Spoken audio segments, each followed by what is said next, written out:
अस्सलाम वालेकुम। आज की वीडियो के अंदर मैं बात करूंगा चाइना पे। चाइना ने किस तरह अपने आप को इतना स्ट्रांग कर लिया इतने कम अरसे के अंदर। एक टाइम पे ये मशहूर थी कौम नशइयों के तौर पे, उसके बाद वहां से गुर्बत बहुत ज़्यादा थी। वहां से निकल के एक सुपर पावर बनना, दुनिया को चैलेंज करना, इकोनॉमिकली भी फाइनेंशियली भी, वहां पे उन्होंने ये सब किस तरह अचीव किया। उन्होंने अपने आप को कहाँ से अपलिफ्ट किया, उन्होंने नेशन बिल्डिंग कैसे की, ये सारी की सारी चीज़ें आज की वीडियो के अंदर मैं डिटेल में बात करूंगा। और हम जैसे ममालिक, पाकिस्तान जैसे ममालिक या इंडिया जैसे ममालिक, इस चीज़ से क्या सीख सकते हैं। इवन यूरोप वाले, यूएस वाले जब चाइना जाते हैं वो भी परेशान हो जाते हैं कि इन्होंने अपना लिविंग स्टैंडर्ड अपनी आवाम का किस हद तक हाई कर दिया है। ये सारी चीज़ के बारे में डिटेल में बात करेंगे इस वीडियो के अंदर। वीडियो में जाने से पहले हमारे चैनल को सब्सक्राइब कर लें ताकि मजीद आपको इस तरह की वीडियोस मिल सकें। स्टार्ट करते हैं जी। पहले सबसे पहले इकोनॉमिक रिफॉर्म्स जो हैं, ये इकोनॉमिक रिफॉर्म्स जो है 1978 से स्टार्ट हुए। यहाँ पे डेंग शाओपिंग ने 1978 में इकोनॉमिक रिफॉर्म्स का आगाज़ किया, जहाँ सेंट्रली प्लान इकोनॉमी को ग्रेजुअली मार्केट बेस्ड इकोनॉमी में कन्वर्ट किया गया। प्राइवेट बिजनेस को अलाउ किया गया, फॉरेन इन्वेस्टमेंट को इनकरेज किया गया, जिसकी बेसिस के ऊपर वहाँ पे 1978 के अंदर से आपकी फॉरेन इन्वेस्टमेंट आना स्टार्ट हुई। जब फॉरेन इन्वेस्टमेंट आना स्टार्ट हुई तो उन्होंने अपनी लेबर को हिसाब से ट्रेन किया। उसके बाद industrialisation and export led growth जो है, चाइना ने मैन्युफैक्चरिंग सेक्टर के अंदर एग्रेसिवली ग्रो किया। उनको नजर आ गया, उन्होंने ये चीज़ सोच ली, देख ली कि जब तक हम अपनी एक्सपोर्ट्स को नहीं बढ़ाएंगे हम जो है प्रोग्रेस नहीं कर सकते। तो उन्होंने सस्ती लेबर की वजह से चाइना वर्ल्ड फैक्ट्री बन गया और एक्सपोर्ट्स में ड्रामेटिक ग्रोथ आई। एक्सपोर्ट्स इनकम से जीडीपी ग्रो हुआ और एम्प्लॉयमेंट अपॉर्चुनिटीज बनी। ऑब्वियसली लेबर सस्ती थी लेकिन स्किल्ड लेबर थी, जिसकी बेसिस पे लोगों ने वहां पे अपनी फैक्ट्रीज लगाना स्टार्ट कर दी। एक चीज़ यूएस के अंदर लेबर को कॉस्ट पड़ रही थी, अगर $100 पड़ रही थी तो चाइना के अंदर $100 में आप 10 बंदे हायर कर सकते थे। तो ऑब्वियसली ये बहुत बड़ी अपॉर्चुनिटी थी। वहाँ पे जो बिजनेस थे, बड़े बड़े बिजनेस थे, मल्टी नेशनल जो बिजनेस थे, उन्होंने क्या किया, अपनी फैक्ट्री उठा के चाइना के अंदर दे दी। एक तो सस्ती लेबर थी, ऊपर से स्किल्ड लेबर थी, जिसकी वजह से जॉब अपॉर्चुनिटी तो क्रिएट हुई हुई, लेकिन एक्सपोर्ट्स जो है वो चाइना की बहुत ज़्यादा बढ़ गई। उसके बाद infrastructure development, roads, railways, airports, ports का मैसिव नेटवर्क चाइना ने डेवलप किया। अर्बन एरियाज में इंडस्ट्रियल जोन्स बनाए और जहां रूरल एरिया से माइग्रेट करके लोग काम कर रहे थे। अब पाकिस्तान जैसे मालिक के अंदर अगर कोई रोड या इंफ्रास्ट्रक्चर के हवाले से बात की जाती है, रेलवेज के हवाले से कोई बात की जाती है या एयरपोर्ट्स बनाने के हवाले से बात की जाती है, तो तनकीद का निशाना बनाया जाता है कि यार ये चीज़ें ज़रूरी नहीं है, दूसरी चीज़ें इंपॉर्टेंट हैं। लेकिन चाइना, रशिया, अमेरिका, यूरोप, इन्होंने सबसे पहले अपने रोड्स और रेलवेज के इंफ्रास्ट्रक्चर को डेवलप किया, क्योंकि उनको ये चीज़ रियलाइज हो गई थी विदाउट दीज थिंग हम अपनी जो एक्सेस है मंडियों तक वो नहीं कर सकते। अगर आपका रेलवे का, आपका रोड्स का नेटवर्क अच्छा होगा तो आपकी मंडियों तक रसाई, एक्सेस जो है वो आसान हो जाएगी। आप चीज़ें ज़्यादा बेहतर तरीके से कम टाइम के अंदर आप पहुंचा सकते हैं, तो आपकी कनेक्टिविटी बहुत ज़्यादा बढ़ जाएगी। चाइना ने इस चीज़ को रियलाइज़ किया और उन्होंने उन उन एरियाज तक रोड्स के जाल बिछाए, उन उन एरियाज तक रेलवे नेटवर्क बिछाए जहां पे कोई सोच भी नहीं सकता था। अब यहाँ पे हमारे जैसे मालिक के अंदर अगर कोई इस तरह का इंफ्रास्ट्रक्चर डेवलपमेंट का प्रोग्राम स्टार्ट किया जाता है तो उसको क्रिटिसाइज किया जाता है, हालांकि ये for the welfare of public होती है और ये इसके आपकी इकोनॉमी को बहुत ज़्यादा बूस्ट मिलता है। उसके बाद पावर्टी रिडक्शन प्रोग्राम चाइना ने स्टार्ट किए। चाइनीज गवर्नमेंट ने फोकस किया पावर्टी एलिवेशन में, प्रोग्राम में शुरू किए।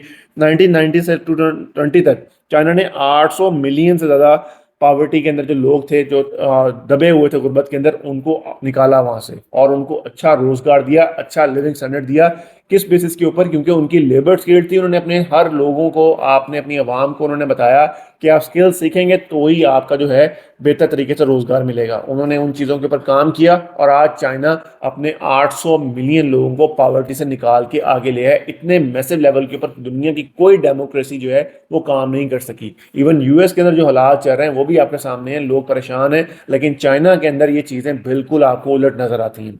उसके बाद एजुकेशन और हेल्थ सेक्टर के अंदर जिस तरह चाइना ने इन्वेस्टमेंट की, पाकिस्तान जैसे मालिक जो हैं जहां पर रिसर्च को कोई मद्देनजर नहीं रखा जाता, रिसर्च के ऊपर काम नहीं किया जाता, चाइना ने रिसर्च के लिए बिलियंस ऑफ डॉलर्स इन्वेस्ट किए। उन्होंने अपने स्टूडेंट्स को फॉरेन यूनिवर्सिटीज में भेजा, वहां से वो पढ़ के चाइना वापस आए, उन्होंने आके अपने स्टूडेंट्स को जो थे वहां पे ट्रेन किया और चाइना आज रिसर्च के अंदर दुनिया में टॉप के कंट्रीज के अंदर आता है। और उनकी जो इनोवेशन है, उनकी जो रिसर्च है, जिस तरह उन्होंने इलेक्ट्रिक व्हीकल्स के अंदर काम किया, वो उस चीज़ का सारा मुंह बोलता सबूत है कि चाइना ने किस तरह इतने कम अरसे के अंदर इन चीज़ों पर काम करके अपने आप को स्ट्रॉन्ग नेशन के तौर पर आगे लेके आए।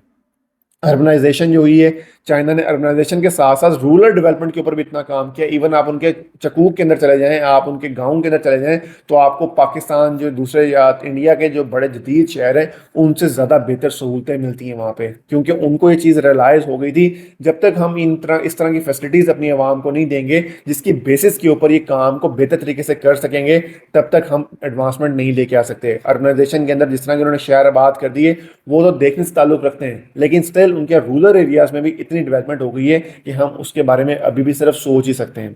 टेक्नोलॉजी एंड इनोवेशन के जो है हाई टेक इंडस्ट्रीज में हैविली इन्वेस्ट किया। टेलीकॉम, हवाई ने जिस तरह काम किया, इलेक्ट्रिक व्हीकल्स ने बात की, इनोवेशन लेड ग्रोथ से वेजेस और प्रोडक्टिविटी दोनों में इजाफा किया। चाइना की जिस तरह इंडस्ट्री है, चाइना के ऊपर बैन लगे, आपके चिपसेट्स के ऊपर बैन लगा दिए उन्होंने, आपके हवाई के ऊपर उन्होंने बैन लगा दिया यूएस ने, आपका गूगल जो है वहाँ पे नहीं चल सकता। तो ये सारी चीज़ें चाइना ने देखी, उन्होंने देखा कि ये हम रिलाय नहीं करेंगे वेस्टर्न वर्ल्ड के ऊपर, उन्होंने इनके अल्टरनेटिव अपने बना लिए और आज चाइना इस हद तक स्ट्रॉन्ग है, ना वहाँ पे ट्विटर है, ना वहाँ पे फेसबुक है, ना वहाँ व्हाट्सएप है, उनके अपने प्लेटफॉर्म्स हैं जिनके ऊपर अपनी उनकी साइट्स हैं, अपने उनकी एप्लीकेशंस हैं जिनको वो यूज़ करते हैं और बिलियंस जो है वहाँ पे यूज़र्स हैं इसके, जिसकी बेसिस के ऊपर चाइना ने मजीद जो है डिपेंडेंसी ख़त्म की। एक तो उनका सिक्योरिटी कंसर्न्स ख़त्म हो गए, डिपेंडेंसी वेस्ट के ऊपर ख़त्म हो गई, और दूसरा उन्होंने अपनी आवाम को भी अपलिफ्ट किया। स्ट्रॉन्ग सेंट्रल गवर्नेंस, चाइना का सेंट्रलाइज डिसीजन मेकिंग सिस्टम तेजी से पॉलिसीज इंप्लीमेंट करने में मददगार है। लॉन्ग टर्म प्लानिंग जैसे कि 5 year plans and national goals को स्ट्रीमलाइन किया। अब वहाँ पे सेंट्रलाइज गवर्नमेंट है, सेंट्रलाइजेशन डिसेंट्रलाइजेशन दोनों में नुकसान भी है, फायदे भी, लेकिन चाइना ने बताया कि सेंट्रलाइज सिस्टम के अंदर जब आपके डिसीजंस एक तरह से होते हैं और आपकी नीयत ठीक हो तो आप किस तरह अपने मुल्क को अपलिफ्ट कर सकते हैं और डिसीजंस कैसे लेके जा सकते हैं, क्योंकि आपको चैलेंज करने वाला कोई नहीं है, आपके इंप्लीमेंटेशन प्रोसेस के अंदर कोई आपको रोकने वाला नहीं है, तो उसकी बेसिस के ऊपर आप उसको बेहतर तरीके से लेके जा सकते हैं।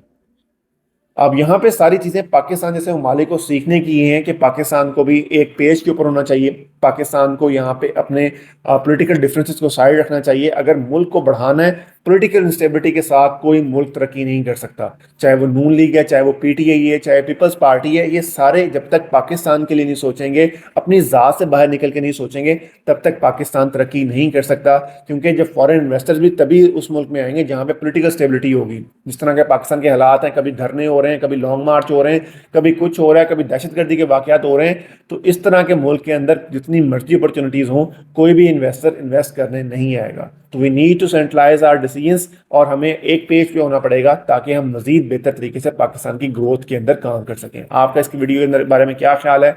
इस तरह की मजीद वीडियो देखने के लिए हमारे चैनल को फॉलो कर लें, सब्सक्राइब कर लें, ताकि आपको इस तरह की इन्फॉर्मेटिव वीडियोज़ मिलती रहें।